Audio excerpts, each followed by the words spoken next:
আসসালামু আলাইকুম ওয়া রাহমাতুল্লাহি ওয়া বারাকাতুহু। প্রিয় এমপিভুক্ত শিক্ষক কর্মচারী ভাই বোনেরা, আশা করি আল্লাহ তাআলার রহমতে সবাই ভালো আছেন। কয়েকটি বিষয়ে কথা বলার জন্য আজকে আপনাদের সামনে উপস্থিত হয়েছি। প্রথমত যে বিষয়টি নিয়ে কথা বলবো সেটি হচ্ছে এমপিভুক্ত মাদ্রাসা এবং কারিগরি শিক্ষক কর্মচারীদের উৎসব ভাতা বৃদ্ধির প্রজ্ঞাপন নিয়ে কিছুটা অস্পষ্টতা তৈরি হয়েছে। এই বিষয়টি নিয়ে আপনাদের সামনে প্রথমত কথা বলতে চাই।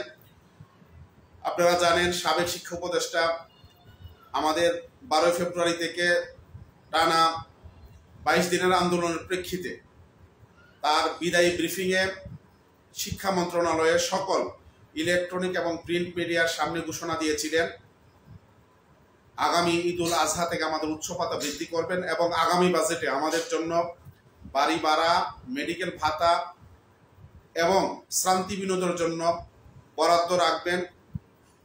তার এই প্রতিশ্রুতি এটাকে আমরা প্রজ্ঞাপন হিসাবে মেনে নিয়ে তার প্রতি শ্রদ্ধা জানিয়ে পরের দিন জাতীয় প্রেস ক্লাবের মাওলানা আকরাম খাঁ হলের মধ্যে জাতীয়করণ প্রত্যাশী জোটের পক্ষ থেকে আমরা আনুষ্ঠানিক সংবাদ সম্মেলন করে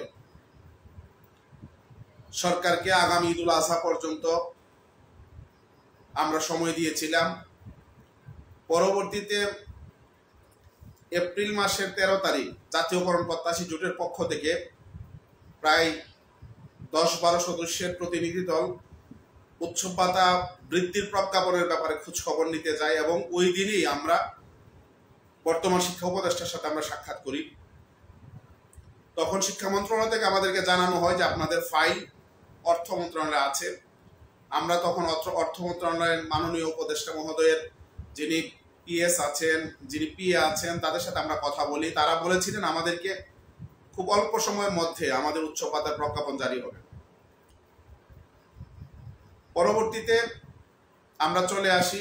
এরপরে আমাদের জোটের পক্ষ থেকে একাধিকবার মন্ত্রণালয়ে আমরা এই বিষয়টি যাতে দ্রুত হয় আমাদের প্রতিনিধি দল এখানে গিয়েছেন এবং তারা কথা বলেছেন। হঠাৎ করে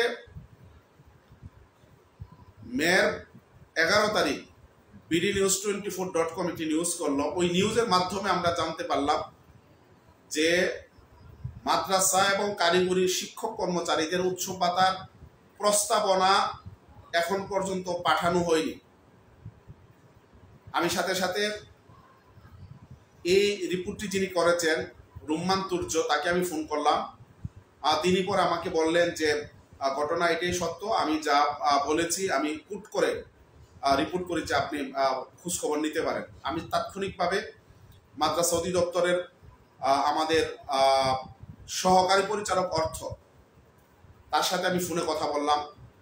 কথা বলার পরে তিনি বললেন যে আমরা সবকিছু রেডি করে রেখেছি, কিন্তু মন্ত্রণালয় যদি আমাদেরকে প্রস্তাবনা দিতে না বলে তাহলে তো আসলে দেওয়ার আমাদের সুযোগ থাকে না। আমি মাদ্রাসা শিক্ষা অধিদপ্তরের ডিজি মহোদয়কে ফোন দিলাম, তিনি ফোন রিসিভ করলেন না। আমি তাকে SMS করলাম, তিনি SMS-টা আমার দেখলেন। পরবর্তীতে আমি আমাদের মাদ্রাসা এবং কারিগরি বিভাগের যিনি সচিব আছেন ডক্টর খম কবিরুল ইসলাম স্যারকে আমি ফোন করলাম, তিনি আবার ফোন রিসিভ করলেন। তাকে আমি বললাম যে আমরা মাদ্রাসা শিক্ষকরা এখানে আমাদের উল্লেখযোগ্য একটা ভূমিকা ছিল। উৎসব ভাতার যে আন্দোলনটি হয়েছে, জাতীয়করণ প্রত্যাশী জোটের ব্যানারে জাতীয়করণে যে আন্দোলনটি হয়েছে, তো আমাদের মাদ্রাসা শিক্ষকদেরকে, কারিগরি শিক্ষকদেরকে বঞ্চিত করে একতরফাভাবে কেন মন্ত্রণালয় থেকে এটা পাঠানো হলো, এটা তো অত্যন্ত দুঃখজনক। তিনি তখন বললেন যে আগামীকালকে আমি মন্ত্রণালয়ে গিয়ে এই বিষয়টি নিয়ে খোঁজ নিব। এরপরের দিন 12 তারিখ আমি মাদ্রাসা শিক্ষা অধিদপ্তরের ডিজি মহোদয়ের সাথে কথা বললাম। তিনি আমাকে বললেন যে উৎসব ভাতার যে বরাদ্দ, এই বরাদ্দটা তো আসলে আমাদের আগে থেকে ছিল না, এরপরে দেখি আমরা কি করতে পারি। আমি তাকেও বললাম যে আমাদের মাদ্রাসা এবং কারিগরি শিক্ষক কর্মচারীরা যাতে বা বর্ধিত উৎসব ভাতা এই ঈদ থেকেই পায়, এটার জন্য আপনি ব্যবস্থা গ্রহণ করবেন। তিনি আমাকে বললেন তিনি এর জন্য চেষ্টা করবেন। পরবর্তীতে আমরা খোঁজ খবর নিলাম। গত বুধবারের একবারের সর্বশেষ তথ্য, আমি অর্থ মন্ত্রণালয়ের 2-1 কর্মকর্তার সাথে কথা বলেছি, তারা আমাদেরকে জানিয়েছেন যে আমাদের মাদ্রাসা এবং কারিগরির যে উৎসব ভাতা বৃদ্ধির যে প্রস্তাবনা, এটি অর্থ মন্ত্রণালয়ে গিয়েছে।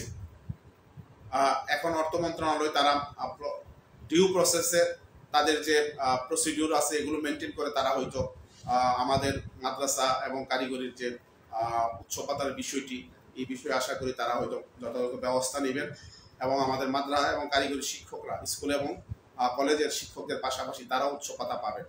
স্কুল এবং কলেজের শিক্ষক কর্মচারী যারা যারা আছেন, উচ্চ ভাতার যে বিষয়টি, এই ব্যাপারে ইতিমধ্যে মন্ত্রণালয় সিদ্ধান্ত প্রায় নিয়ে ফেলেছে, এখন শুধু প্রজ্ঞাপনটা বাকি আছে।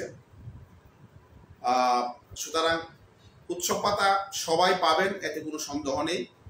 আমাদের স্কুল কলেজের ভাইয়েরা যেমন পাবেন, আমাদের মাদ্রাসা এবং কারিগরির ভাইয়েরাও আপনারা পাবেন, এতে কোনো সন্দেহ নেই। এই বিষয়টি এটা মোটামুটি চূড়ান্ত হয়ে গিয়েছে এবং সরকার আমাদের বাড়ি ভাড়া এবং মেডিকেল ভাতা এবং আমাদের শান্তি বিনোদনের জন্য আগামী বাজেটে যাতে বরাদ্দ রাখে, আমরা এই জন্য কূটনৈতিক তৎপরতা আমরা জোরদার করেছি এবং আমরা এটা চালিয়ে যাচ্ছি। আমরা আশা করি ইনশাল্লাহ আগামী বাজেটে আমাদের বাড়ি ভাড়া, মেডিকেল ভাতা এবং আমাদের শান্তি বিনোদনের জন্য ইনশাল্লাহ বরাদ্দ থাকবে, আমরা আশা করছি।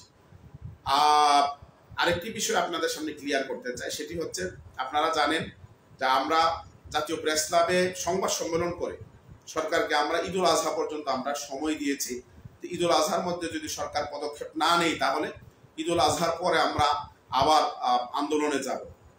আমাদের যে সংবাদ সম্মেলনটি ব্যাপকভাবে মিডিয়ায় প্রচার হয়েছে, আমি প্রায় 8টি জাতীয় দৈনিক সংগ্রহ করেছি যেখানে আমাদের যে সংবাদ সম্মেলনের সংবাদটি প্রকাশিত হয়েছে।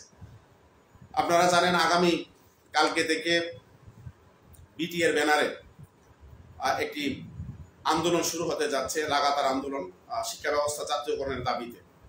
আমরা এমপিভুক্ত শিক্ষা জাতীয়করণ প্রত্যাশী জোট, আমরা মাঠের আন্দোলনকে সবসময় স্বাগত জানাই। শিক্ষকদের দাবি দেওয়ার যে কোনো আন্দোলনকে আমরা স্বাগত জানাই, যেই করুক যারাই করুক, শিক্ষকদের পক্ষে যারাই কথা বলুক, আমরা এটাকে সবসময় স্বাগত জানাই। কিন্তু আপনাদেরকে এটাও বুঝতে হবে, আমরা যদি আন্দোলনে যাই, সাথে সাথে আমাদেরকে গোয়েন্দা দপ্তরগুলোতে আমাদেরকে ডেকে নিবে, এনএসআই কার্যালয় সহ বিভিন্ন গোয়েন্দারা হয়তো আমাদেরকে তাদের দপ্তরগুলোতে আমাদেরকে ডেকে নিবে। তখন তারা আমাদেরকে প্রশ্ন করবে যে আপনারা আন্দোলন করেছেন, আন্দোলনের প্রেক্ষিতে সরকার ঘোষণা দিয়ে যে ঘোষণার প্রেক্ষিতে ইতিমধ্যে আপনাদের উচ্চ ভাতা বৃদ্ধির সিদ্ধান্ত হয়েছে এবং আগামী বাজেটে আপনাদের জন্য বরাদ্দ রাখা হচ্ছে, তাহলে আপনারা এখন কেন আন্দোলনে আসছেন? আমাদের তখন আসলে কোনো বলার কিছু থাকবে না। যেহেতু আমরা সকল মিডিয়ার সামনে আমরা একটা আলটিমেটাম দিয়ে সরকারকে এসেছি যে ঈদুল আজহা পর্যন্ত আমরা কোনো রকমের আন্দোলনে আসবো না। সুতরাং আমাদের পক্ষ থেকে ফিজিক্যালি এখন আসলে আন্দোলনে অংশগ্রহণ করার কোনো সুযোগ নেই। আমরা আবারও বলছি, শিক্ষকদের দাবি দেওয়া আন্দোলনের মাঠের আন্দোলন, মানে শিক্ষকদের দাবি দেওয়া আদায়ের মাঠের যে কোনো আন্দোলনের প্রতি আমাদের সহযোগিতা আছে, সহমর্মিতা আছে এবং আমাদের সমর্থন আছে, এটা আপনাদেরকে আমরা সেটা বলতে চাই। পাশাপাশি যেহেতু আমাদের একটি সীমাবদ্ধতা রয়েছে, যেহেতু আমরা সংবাদ সম্মেলন করে ঈদুল আজহা পর্যন্ত আমরা সময় নিয়েছি, এই মুহূর্তে আসলে আমাদের পক্ষে ফিজিক্যালি আন্দোলনে অংশগ্রহণ করা কোনোভাবে সম্ভব না। দ্বিতীয়ত হচ্ছে, আমি যেহেতু একটা প্রতিষ্ঠানের প্রধানের দায়িত্বে রয়েছে, আমার এখানে পরীক্ষা চলছে।